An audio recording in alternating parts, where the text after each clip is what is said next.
बोलिए भारत माता की, भारत माता की। बहुत बहुत धन्यवाद। झारखंड की विधानसभा में नेता प्रतिपक्ष, और मैं यह मानता हूं कि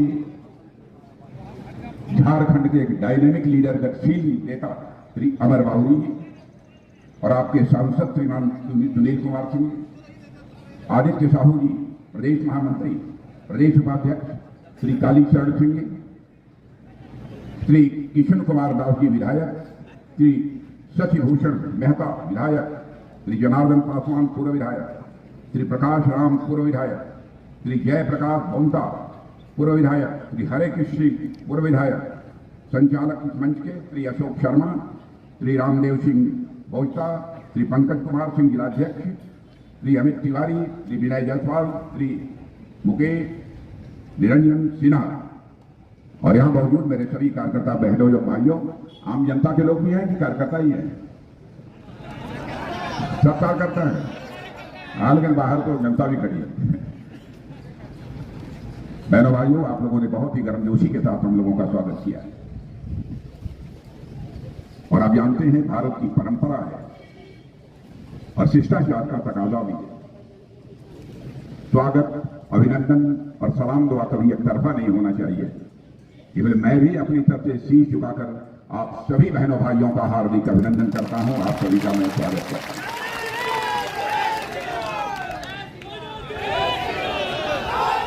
लंबे समय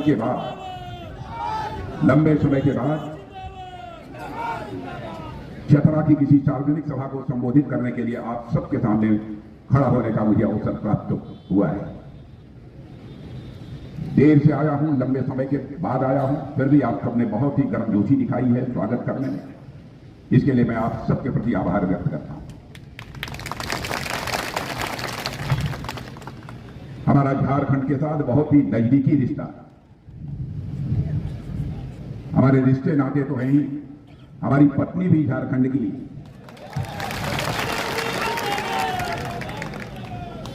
आप ये समझ सकते होंगे कि आपके साथ हमारा कितना आत्मीय रिश्ता है।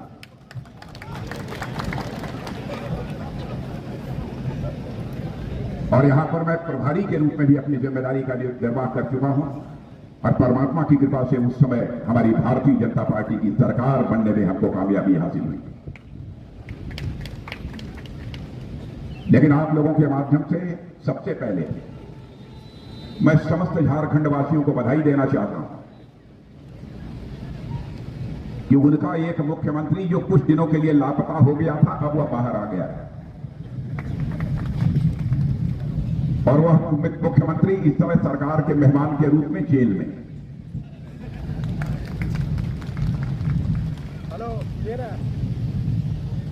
बहनों भाइयों, भ्रष्टाचार, मैं जानता हूं आजाद भारत में कांग्रेस की सरकारों को भी आपने काम करते हुए देखा होगा। शायद ही ऐसी कोई सरकार रही हो कांग्रेस की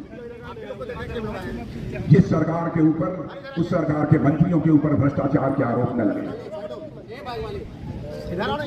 लेकिन मैं डंके की चोट पर कह सकता हूं, हम लोगों की सरकार के बने 10 वर्ष पूरे होने जा रहे हैं। बहनों भाइयों, भारत क्या, दुनिया का कोई व्यक्ति उंगली उठाकर नहीं कह सकता कि हमारे सरकार अथवा हमारे सरकार के किसी मंत्री के ऊपर भ्रष्टाचार की कोई दाग लगी हुई हो। ऐसी है हमारी यह सरकार।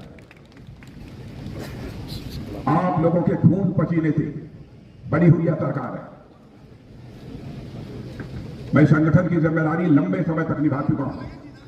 जैसे आप सब यहां बैठे हो, आपको जानकारी शायद इस बात की नहीं होगी, मैं युवा मोर्चे का भी जिला अध्यक्ष रहा हूं, युवा मोर्चे का राष्ट्रीय अध्यक्ष रहा हूं, युवा मोर्चे का प्रदेश अध्यक्ष रहा हूं, भारतीय जनता पार्टी का भी जिला अध्यक्ष रहा हूं, भारतीय जनता पार्टी का प्रदेश अध्यक्ष रहा हूं, और 2 बार भारतीय जनता पार्टी का राष्ट्रीय अध्यक्ष रहा हूं।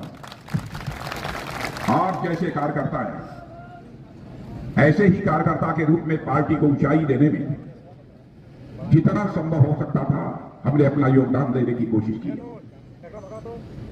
और कामयाबी यदि हासिल हुई है तो आप लोगों के सहयोग के कारण, आप लोगों के परिश्रम के कारण कामयाबी हासिल हुई। आप लोगों ने 2014 में मोदी जी के नेतृत्व में एनडीए की सरकार केंद्र में बनाई गई। लोग उस समय तरह तरह की बातें करते थे, यह सरकार कितनी कामयाब होगी कुछ कहा नहीं जाता। मैं उन सारे सवालों की चर्चा यह नहीं करना चाहता जो हमारे विपक्षी हम लोगों के बारे में सवाल किया करते थे। कहते थे इन लोगों का अनुभव क्या है, यह सरकार कैसे चलाएंगे। लेकिन 5 वर्षों के अंदर ही हमारे प्रधानमंत्री मोदी जी ने सारे विश्व को संदेश दे दिया कि भारत अब रुकने वाला नहीं है, भारत अब तेजी से आगे बढ़ेगा, दुनिया की कोई ताकत हमें रोक नहीं सकती। बहनों भाइयों, इसमें कहीं दो राय नहीं है। अंतर्राष्ट्रीय जगत में भारत की प्रतिष्ठा बढ़ी है, भारत का कद बढ़ा। मैं वर्षों से दुनिया के दूसरे देशों के दौरे पर जाता हूं, सरकारी बैठकों में भिन्न भिन्न मंचों से मुझे बोलने का अवसर भी प्राप्त होता है। लेकिन मैंने देखा है कि पहले भारत अंतर्राष्ट्रीय मंचों पर कुछ बोलता था तो भारत की बातों को जिस गंभीरता पूर्वक लिया जाना चाहिए दुनिया नहीं लेती थी। लेकिन आज भारत का कद दुनिया में इतना बड़ा हो चुका है, आज यदि अंतर्राष्ट्रीय मंचों पर भारत कुछ बोलता है तो सारी दुनिया कान खोलकर सुनती है कि भारत बोल क्या रहा है। यह भारत की हैसियत बनी है। अभी हमारे अमर बाउरी जी चर्चा कर रहे थे कि न्यूक्लियर वार को हमारे प्रधानमंत्री ने रोक दिया। मैं आपको याद दिलाना चाहता हूं, जब रूस और यूक्रेन का युद्ध प्रारंभ हुआ था उस समय धड़ाधड़ रूस की तरफ से और यूक्रेन की तरफ से मिसाइलें चल रही थी, बड़ी संख्या में लोग मारे जा रहे थे। लेकिन हमारे भारत के भी बड़ी संख्या में बच्चे, कोई इंजीनियरिंग की पढ़ाई कर रहा था, कोई मेडिकल की पढ़ाई कर रहा था, कोई मैनेजमेंट की पढ़ाई कर रहा था, वहां पर थे।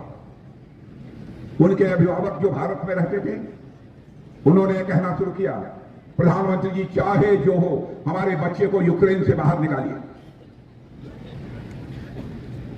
मेरे बहनों भाइयों, कोई यह कल्पना नहीं कर सकता। हमारे प्रधानमंत्री ने रूस के राष्ट्रपति मिस्टर पुतिन से बात शक्ति बनना चाहते हैं तो लोगों सारी दुनिया पर अपना रुतबा जमाने के लिए नहीं करना चाहते। यह हमारा चरित्र नहीं रहा है भारतवासियों का। दुनिया का अकेला देश है जिसके आप भी नागरिक हो और मैं भी नागरिक हूं, जिस देश के रहने वाले ऋषियों और मनीषियों ने भारत की सीमा में रहने वाले लोगों को ही अपने परिवार का सदस्य नहीं माना, बल्कि दुनिया में, सारी दुनिया में रहने वाले लोगों को अपने परिवार का सदस्य मानते हुए वसुधैव कुटुंबकम का संदेश सारे विश्व को यदि किसी ने दिया है तो भारत ने दिया है। मेरे बहनों भाइयों, भारत ने, पूरा विश्व ही हमारा परिवार। इतनी व्यापक, इतनी ऊंची सोच यदि किसी की है तो हम भारतवासियों,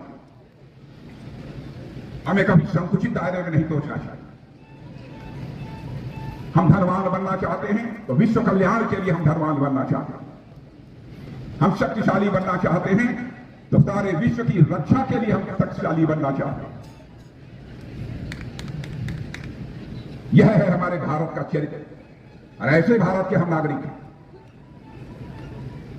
इस हकीकत को हमको समझना चाहिए, आपको, हमको, सबको। झारखंड का जहां तक प्रश्न है, मैं क्या कहूं यहां के बारे में, सचमुच आप लोगों को कैसा लगा मैं तो नहीं जानता हूं, लेकिन जब मैंने सुना कि यहां के मुख्यमंत्री 2 दिन से लापता हैं, पुलिस ढूंढ रही है, मिल नहीं रहे,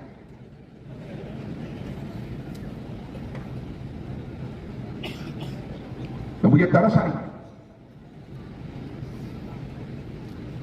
आज तक भारत के इतिहास में मैंने यह नहीं सुना था कि किसी राज्य का मुख्यमंत्री लापता हो जाए। लोग ढूंढते रहे, पता ही नहीं चला। पता नहीं 2 दिन के बाद कैसे प्रकट हुए, मैं नहीं जानता।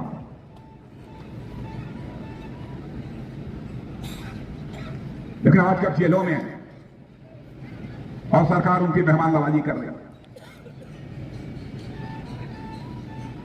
झारखंड जैसे राज्य में जहां लोग जिस्म का पसीना बहाने वाले हैं, शौर्य पराक्रम के धनी हैं, एक से एक महापुरुष यहां पर पैदा हुए, सिद्धू कान्हू, तिलका मांझी, चमन भैरव, फूलो झांकी, नीलांबर, पीतांबर, चतरा ताना भगत, एल्बर्ट एक्का और भगवान बिरसा मुंडा। इसके अतिरिक्त भी बहुत सारी हत्याएं झारखंड की धरती पर पैदा हुई हैं और भारत का नाम रोशन किया है, भारत को एक दिशा देने का काम किया है। वहां के मुख्यमंत्री जेल की हवा खाएं और उस झारखंड में ऐसा भी सांसद हो 100 करोड़ नहीं, 200 करोड़ नहीं, 250, 300 करोड़ मशीन से पैसा गिना जा रहा है, उसके पास पैसा कितना? मेरे कार्यकर्ता बहनों भाइयों, फैसला आपको करना होगा।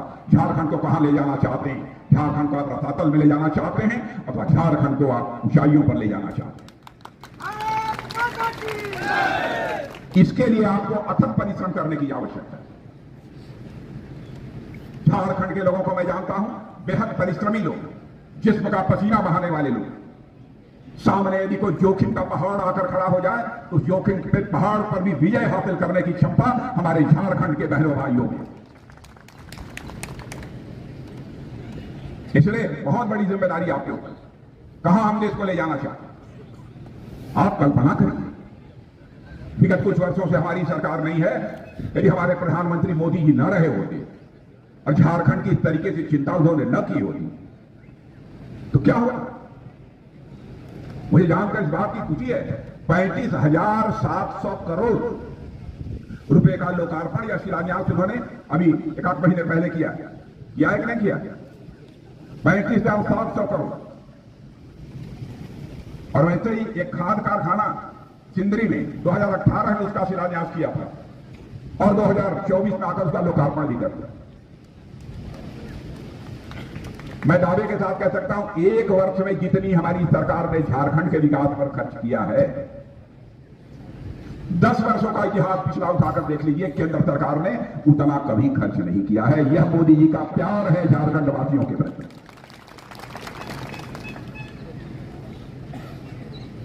मैं जानता हूं यह किसान है, श्रमिक है,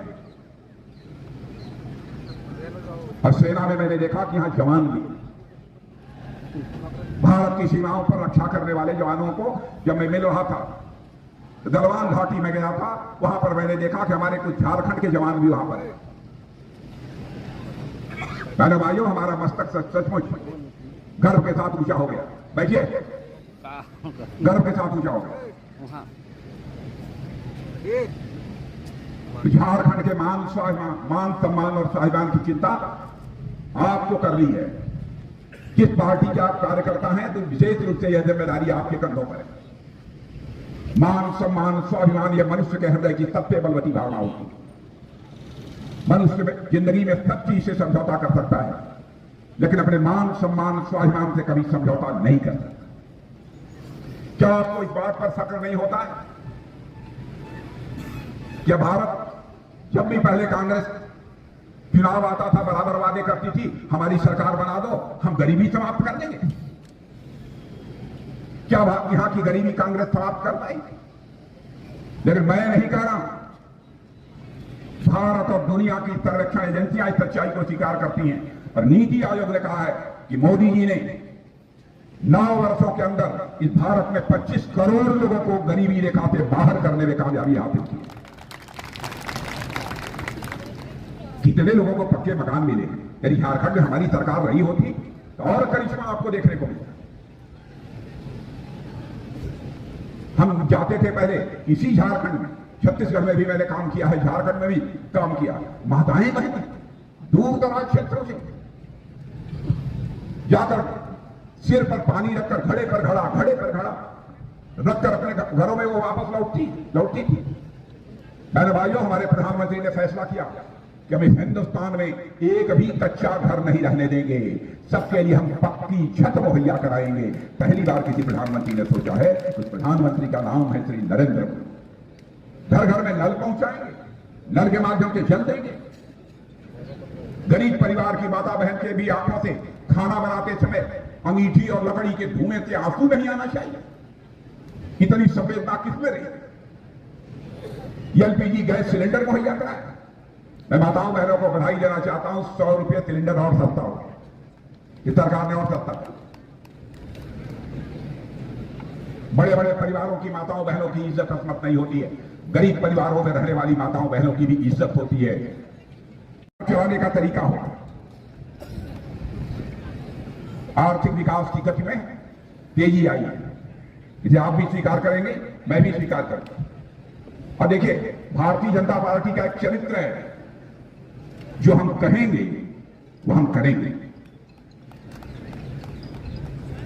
और यदि किसी को संदेह है, पढ़े लिखे लोग हैं, मैं उनसे कहना चाहूंगा, हमारे घोषणा पत्र, चुनावी घोषणा पत्रों को उठाकर देख लीजिए। मुझे याद है 2014 में जिस समय मोदी जी प्रधानमंत्री पद के प्रत्याशी थे, वही पार्टी का राष्ट्रीय अध्यक्ष है। घोषणा पत्र बनाने के लिए जब मैंने कहा, तो मोदी जी ने कहा, अध्यक्ष जी इस बात का ध्यान रखिएगा, कहीं कोई ऐसी बात ना आ जाए जिसको कि हम कर ना पाए। मैंने कहा पूरी सावधानी बरतेंगे, यह हमारे चरित्र में है, हम जनता को धोखा देना यह हमारे चरित्र का हिस्सा कभी नहीं है। और 2019 में जब चुनावी घोषणा पत्र बनने लगा, तो उसकी भी जिम्मेदारी उन्होंने कहा कि हमारे पूर्व अध्यक्ष राजनाथ सिंह जी संभालेंगे। पूरी सावधानी हम लोगों ने बरती। और मैं आपको याद दिलाना चाहता हूं, जो जो वादे हमने 51 में किए थे, यदि पूरे नहीं कर पाए तो उसको बराबर दोहराते हैं। हमने जनता के भरोसे को नहीं टूटने दिया है मेरे बहनों भाइयों। हम टूट जाए यह मंजूर है, लेकिन जनता का भरोसा नहीं टूटना चाहिए, यह हमारा चरित्र है।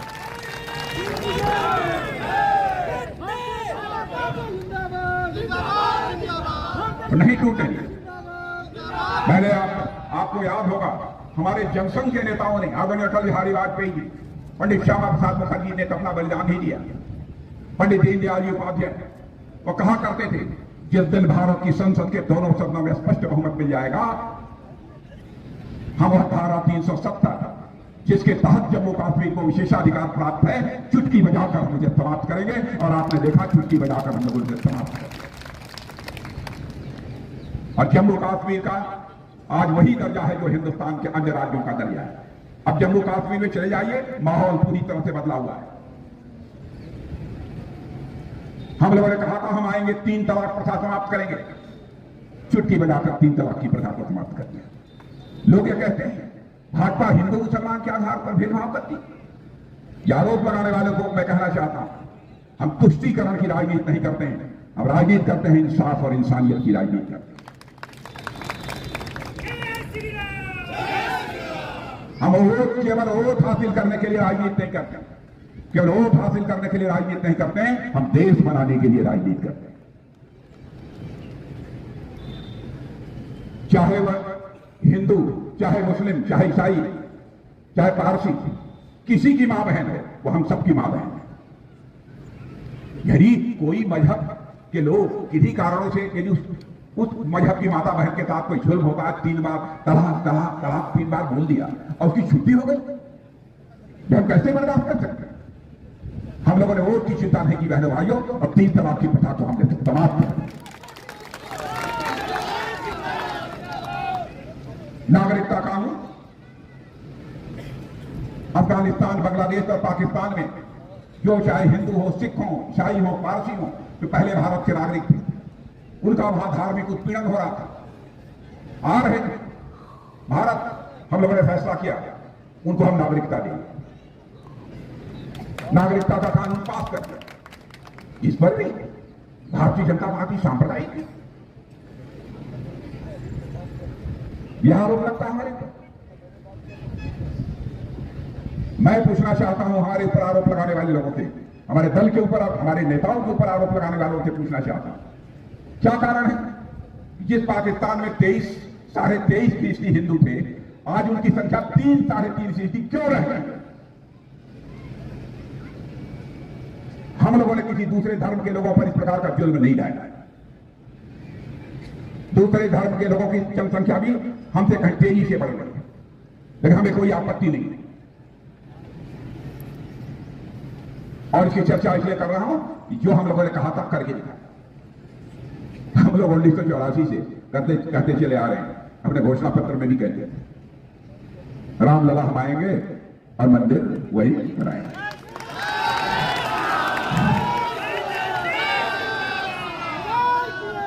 तो तो ये कहते थे लोग, जब चुनाव आता है तो भाजपा वाले जनता की आंख में धूल झोंकते हैं, कहते हैं राम लला हम आएंगे, मंदिर यहीं बनाएंगे, लेकिन तारीख नहीं बनाएंगे। ये कहते थे हम लोग। बहनों भाइयों, आपने देखा हुआ दिन आ गया 22 जनवरी, भगवान राम की प्राण प्रतिष्ठा हो गई।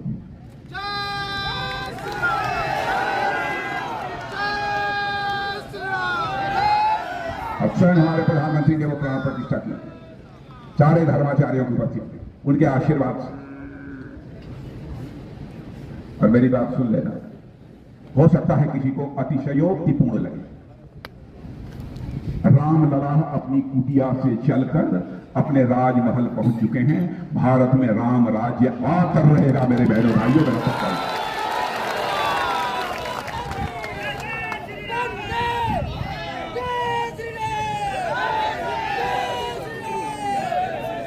मैं अपने विपक्षी दल के, सारे विपक्षी दल के नेताओं से कहना चाहता हूं, राजनीति जात पंथ मजहब की नहीं होनी चाहिए।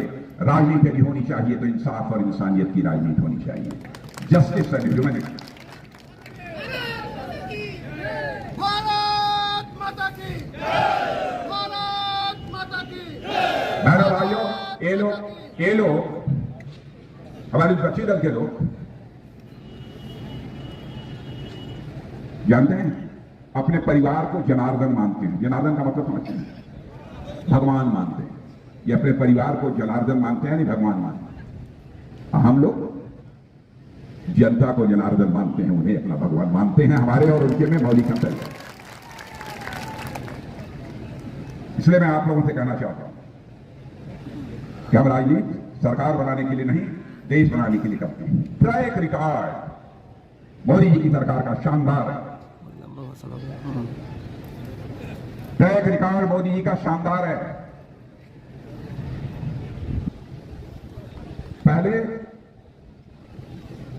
कांग्रेस के लोग कहते हैं, अरे भाई वादा हो गया, करो ना करो, बैठे रहो।